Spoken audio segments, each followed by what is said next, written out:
American actor Alec Baldwin has been indicted by a grand jury in New Mexico. He's facing charges again connected to that deadly shooting on a movie set back in 2021. Steve Futterman is tracking that story for us. He joins me now. Steve, what more can you tell us about this?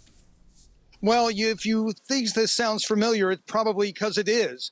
Alec Baldwin was initially charged in January of last year with pretty much identical charges. The charges today include involuntary manslaughter and negligence. This all dates back to the incident that took place in October 2021. Alec Baldwin was involved in filming of a low-budget film called Rust. They were doing a rehearsal, and he was holding what he thought was a gun without actual ammunition. He allegedly pulled the trigger. The gun went off, and it hit the director, Helena Hutchins, and killed her. This is the 911 call that was placed shortly after the shooting took place. Bonanza Creek Ranch has had two people accidentally shot on a movie set by a prop gun.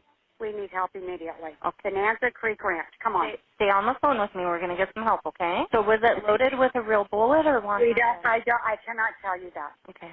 We have two entries from a movie gun shot.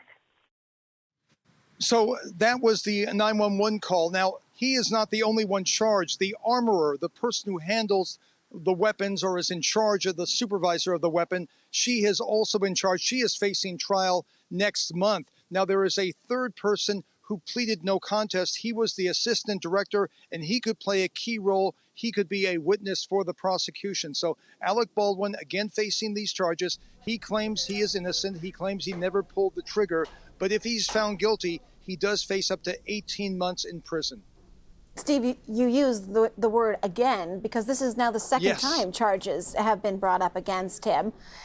What's the key issue when it comes to the charges now?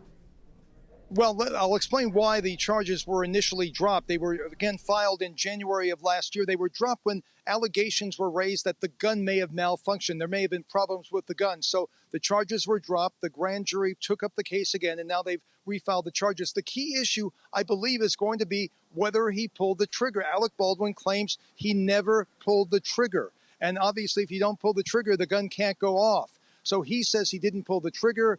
In the grand jury report, they say the trigger had to be pulled or depressed. There's no way that gun would go off. They examined the gun, and there was no, as far as they can tell, no malfunctioning of the gun. So this may be the key part of the trial. Now, there's always the possibility of a plea bargain agreement. Remember, I mentioned the assistant director has already worked out a plea bargain agreement, and many people feel that's very likely. Someone like Alec Baldwin would not want to really go on trial and face a potential 18-month sentence. If he works out a deal, he could possibly get, well, he would get a reduced sentence and maybe even probation. So there are many people who feel now that these additional charges have been brought up, we may eventually see a plea bargain. But at the moment, he has been charged. At the moment, he faces these charges, involuntary manslaughter, negligence. And at the moment, he faces, if found guilty, 18 months in prison.